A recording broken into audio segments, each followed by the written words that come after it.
Delivering his budget plans for the new year, Finance Minister Godongwana announced that social development has been allocated an overall budget of 387 billion rand for the 2024-2025 period, while social welfare provisions would increase across the board with the exception of social relief of distress grants.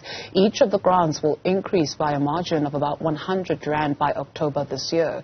The basic income grant still remains an issue in limbo. We get reaction to this with the Executive Director at the Social Policy Initiative, Isobel Frye. Isobel, thank you very much for your time this morning. Perhaps let's start with an issue of a number of non-governmental organizations who are mulling legal action following the Social Development Department announcing draft amendments to the 350 rand grant, which include, for instance, if a beneficiary does not update their banking details in 90 days, they stand to forfeit that. What is your understanding of that situation playing itself out? Good morning, Dudu, and good morning to viewers. The question of social security in South Africa is incredibly critical. We know that with the unemployment figures released this week, that almost 12 million people are unemployed. The most critical and uncovered category of people are working age people 18 to 59. Now, as we know, the social relief of distress grant that was introduced around COVID for the first time broke the ideological opposition to giving money to working age people because they were in need. We've never actually crossed that. Children and old age people were given cash grants, but not working age people. So we saw in May 2020 the introduction of the 350 social relief of distress grant.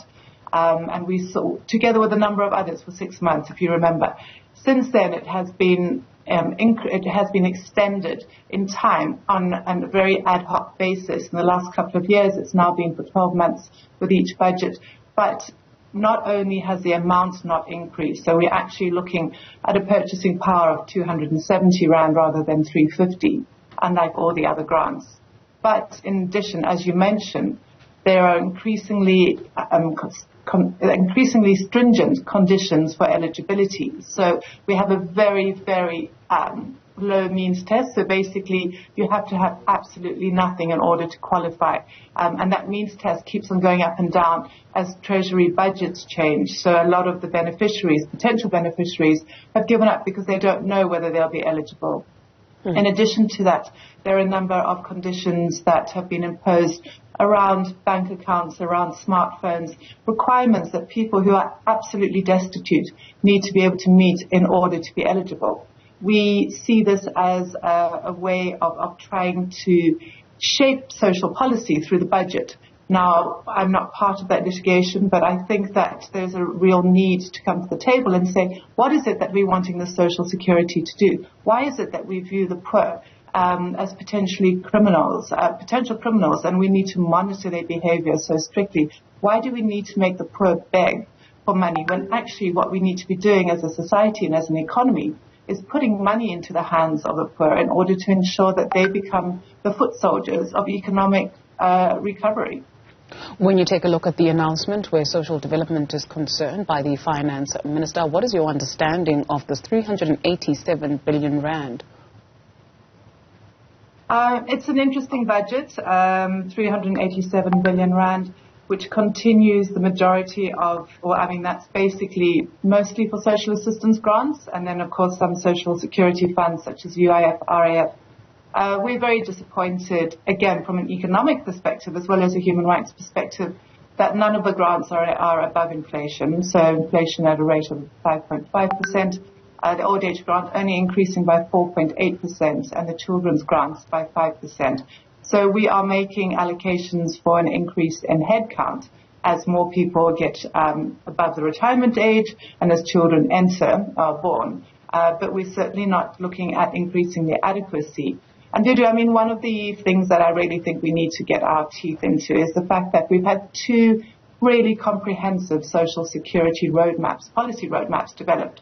One way back in 2002, which was a ministerial committee of inquiry known as the Taylor Report. And then second, the process leading up to a green paper in 2021, which set out an incredibly comprehensive, both of them recommended the introduction of a national social security fund, the channeling of funds in from people who can afford to, as well as the provision for people who are excluded from that, and a functioning which would really give some impetus to economic growth. But for both of those, we saw absolutely no progress being taken. So at the heart of it, there is an ambivalence about social security, whether it's a poverty alleviation, whether it's an economic stimulus. But sadly, what we see is that ordinary people are just having less and less money to put food on the table. And that leads to incredible hardship and mental anguish, particularly amongst women, poor women, the majority of whom are black. The latest quarterly labour force survey has revealed that 460,000 more South Africans have joined the unemployment line. And so when you have almost half of the population relying on social grants, just how sustainable is that? Well, I think you hit the nail on the head in that statement, Dudu. I mean, if we've got 42% unemployment, and in some provinces like the Eastern Cape, more than half. So people are not getting income through employment. Then the question is, where are they getting income from? And the answer in a state that has a constitution such as ours has to be from the state.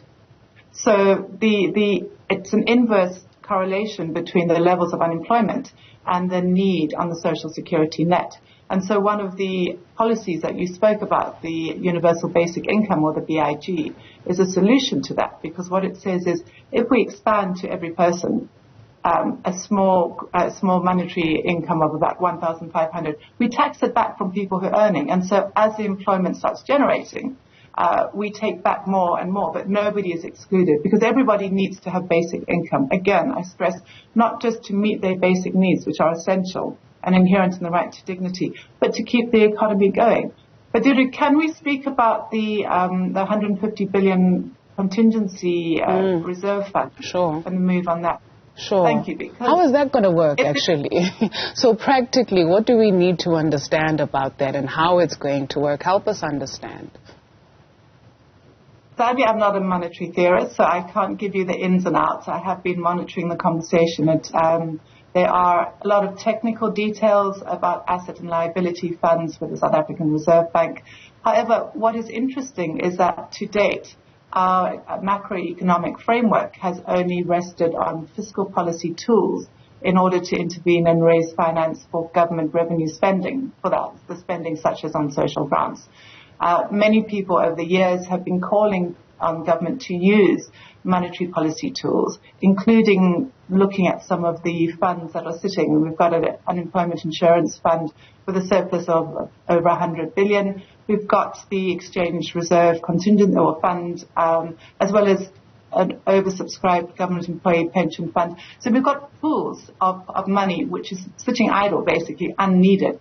So we think that the fact that Treasury and the Reserve Bank are looking to liquidate 150 billion is really interesting, because it suggests that they're saying we don't have to tax people who are already sitting with a very high tax burden in order to get more money into the fiscus for the state to spend. But we would caution that this shouldn't be done in a piecemeal fashion. We should be looking at the entire South African balance sheet and saying, where are the additional funds? Where do we want to utilize them? For how long? And what will be the impact further down the line? I mean, one of the other things that I want to caution about, Dudu, I mean, you were saying that the social relief of distress grant, well, it's not going to be extended in terms of the budget. There's no allocation beyond this year. But what we're effectively doing is currently there's an allocated 3.6% of government spend on social security grants. If we take out the social relief of distress, which currently is going to just over 9 million people with a budget of 33 billion, then we take out half a percentage of stimulus into the economy. And that's the spend that ordinary people do in terms of purchasing. It's not buying imported stuff. It's not buying luxury goods. It's buying stuff which is locally produced and could be produced in far more bulk if people had more spend. So it's not just depriving people of their right to a basic income. It's having a severe knock-on effect on a number of elements in the economy. And we're not looking at economic growth, we're looking at further downgrading of economic growth.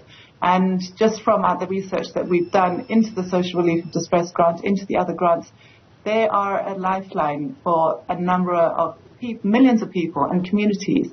If that gets extracted, not only are you looking at economic this upheaval, you're looking at personal loss and destitution, deprivation, but you're also looking at social upheaval. And given the fact that we saw in July 2021 how capable just a small thing is of igniting people who've given up hope.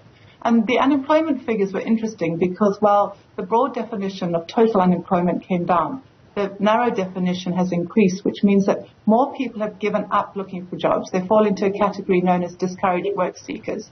So while they were unemployed in the last quarter, they were still looking for jobs. Now that is churning, but it's indicative of the fact that people don't see a future for themselves in this economy. We need to look at social grants as an economic stimulus. We need to be looking at other monetary policy tools which we can use to invest into a major rollout for something such as the universal basic income. 12 million unemployed needs to have a war effort to address it. We can lift everybody out of poverty if we really are intentional about it. And if we're not, we're going to be seeing the same argument happening with ever devastating results year on year.